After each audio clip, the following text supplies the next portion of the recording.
Okay, this is also a little bit of a bonus feature. I'm going to add a shadow as if this ball were really hitting a surface here and there was a light source off to the right here. So I'm going to go to my library, and as you know, we can recycle our, oops, it doesn't want me to put it on an existing layer, so let me put it on this layer. We can recycle a shape even though it's not, a black shadow. We can certainly have it act like it's a black shadow. So I'm going to go into the properties and I'm going to put a color effect on this by changing the tint of it to black, making it 100% black, and then with the advanced feature I can then take it down. Let's say we want to go down to 50% alpha for most of the time. And what's nice about that, as you can see where it's hanging off the stage here, whatever color our stage becomes will be fine. Last but not least, I'm going to transform it in one direction, which is, let's use the transform palette here, and it's unlocked. I'm going to change the scale of it, the height of it, if you will, to 50%, so that it's more of an oval than a circle. So then I'm going to just mimic, let's put a tween on it, insert motion tween, and by default it just adds the same amount of length.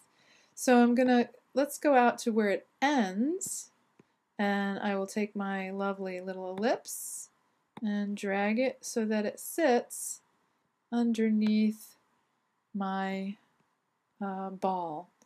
And let's get a look at that. Alright, so it's a little bit dark. Let's maybe change the alpha of it, and we can do that all at once. Let's make it go down to, say, 40.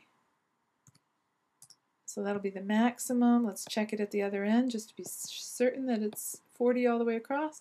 Okay, that's great. And maybe we also want to change the height of it. So let's look at the transform. Maybe instead of 50, we also want to go there with 35. Make it a little more of a ellipse.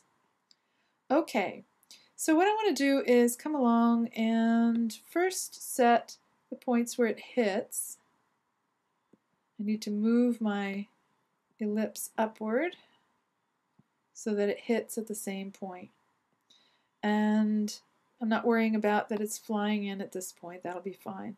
But it's good that it's going to travel across, because right now that works out that it's going to hit at all of the key points.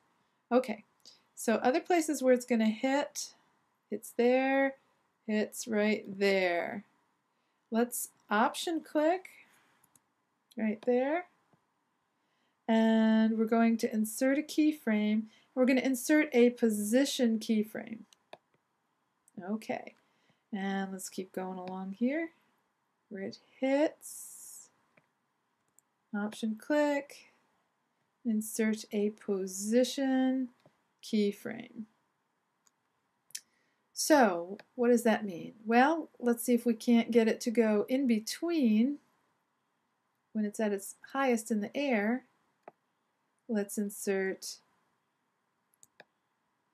a position keyframe, and this time let's pull that position downward.